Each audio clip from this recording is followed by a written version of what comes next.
যে কোনো দিন যদি বান্দা চায় আজই সেজদা দিব, আল্লাহ বলে ঠিক আছে এখনই যোগ্যতা দিলাম, দাও এখন সেজদা দাও, এখন মাফ, এখন তওবা করো, এখন মাফ, এখন গুনাহ ছেড়ে দাও, এখন মাফ, এখনই বন্দিগি শুরু করো, এখনই মাফ।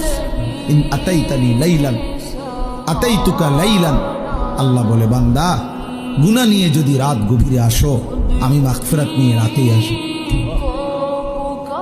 বলে না আমি এখন রাত 2টা বাজে, আমি এত রাত্রে মাফ করবো না, কালকে দিনে আইসো, দুপুর 12টা বাজে, না না না, আল্লাহ বলে 1 সেকেন্ড দেরি করবো না বান্দা, তুমি আসবা যখন আমি আসবো তখন। ওয়া ইন আতাইতানি নাহারান আতাইতুকা নাহারা, তুমি যদি দিনে আসো গুনাহ নিয়ে, তো আমি মাগফিরাত নিয়ে দিনেই আসি, দিনেই আসি। কুম ইলাইয়া আমশি ইলাইক, আল্লাহ বলে বান্দা তুমি আমার জন্য দাঁড়াও, আমি তোমার জন্য হাঁটবো।